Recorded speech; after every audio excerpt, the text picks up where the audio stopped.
واحد قتل 99 شخص، ماشي، وكان عايز يتوب.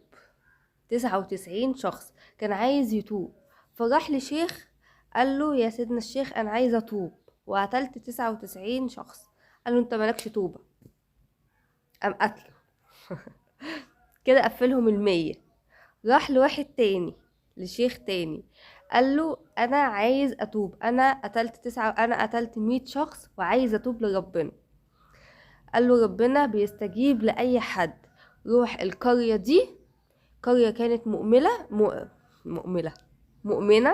قرية كانت مؤمنة تعمل الصالحات، روح هناك اقعد معاهم وسيب القرية اللي مليانة فساد دي. قال له تمام.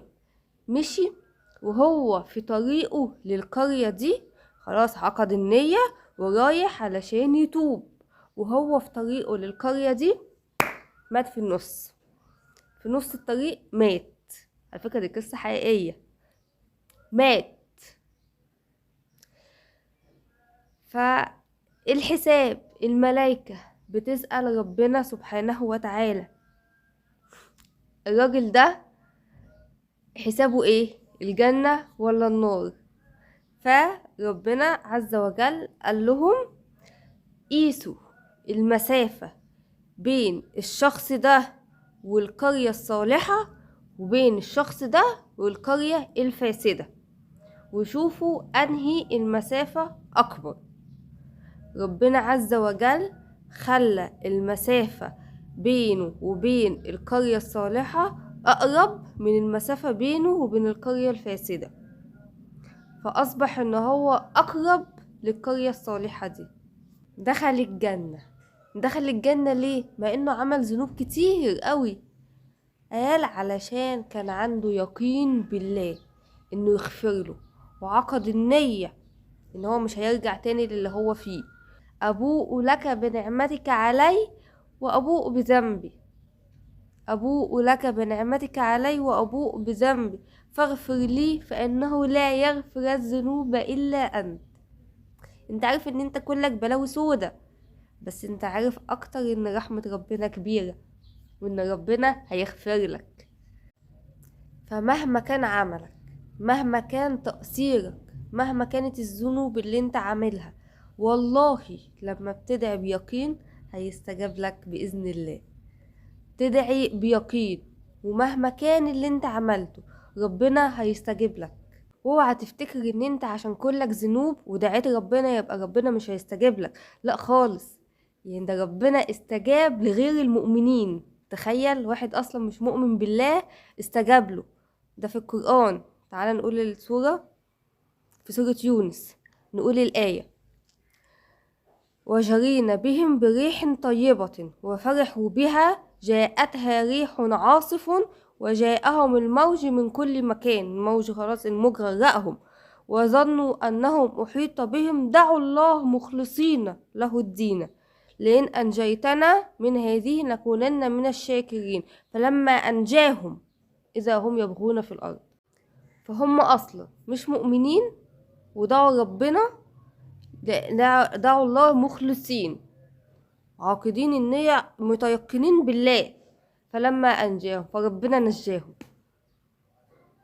فأنت المؤمن بالله لو ضعفت شوية وعملت ذنوب ادعي ربنا بإخلاص وبيقين إن هو هيستجيب لك، والله العظيم هيستجيب لك. اعملوا بقى اشتراك ولايك، خلينا نكمل كلامنا. في حاجة نفسي فيها هموت عليها والناس كلها بتقول ده مستحيل. في حاجة مستحيلة لربنا؟ أكيد لأ طبعا. ربنا بيغير القلوب، بيعمل المعجزات. يعني واحد قبل كده كان نفسه يشتري حتة أرض ومعاه الفلوس وخلاص وجهز، يعني ايه، عمل كل اللي عليه.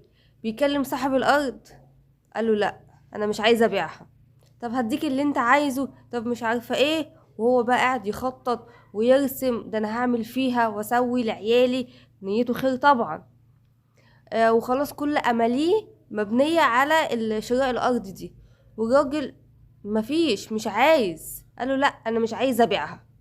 وراح عمل عمرة وقعد يدعي، ويعني كل دعاء وجهه للأرض دي إن هو ياخدها. ولما رجع كلم الراجل ده، قال له ما تكلمش معايا ما تكلمنيش تاني، ولو اتصلت بيا تاني هبلغ عنك البوليس. الراجل ده يسكت؟ ما يسكتش، عنده إصرار إن ربنا هيحقق له اللي هو عايزه، ويقيم الليل ويدعي بخشوع ومصر. مفيش حاجة هتغير أمنيته دي أو حلمه دي أو يقينه بالله. فضل على الكلام ده لحد ما في يوم الراجل صاحب الأرض ده اتصل بيه وقال له أنا مش هلاقي مشتري للأرض أحسن منك. من رب القلوب، من صاحب القلوب، الله بإيده يغير قلب أي شخص، بإيده يعمل المعجزات. ما تسمعش كلام حد ان هو يقولك لا اللي انت عايزه ده مستحيل. مش حاجة مستحيلة، ربنا هيسبب الأسباب ويخلي الحاجة دي تجيلك، طالما انت عندك يقين بالله وطالما نيتك في الحاجة دي خير يبقى ربنا هيعملها لك. فانت لو عايز حاجة ما تروحش تتحايل على حد، ما تتحايلش على شخص، لا اتحايل على ربنا، لان دي هترفعك، وربنا طبعا قادر يغير قلب الشخص ده ويحقق لك اللي انت عايز. اوعى تتحايل على شخص ابدا، انت خد بالاسباب، اعمل اللي عليك، لكن ما تحايلش على حد، اتحايل على ربنا وكون على يقين ان ربنا هيعمل لك اللي انت عايزه. وربنا يكتب لنا الخير في الدنيا وفي الاخره. يا رب يكون الحلقه عجبتكم، وما تنسوش بقى تعملوا اشتراك بقى تشجيع. يلا سلام عليكم.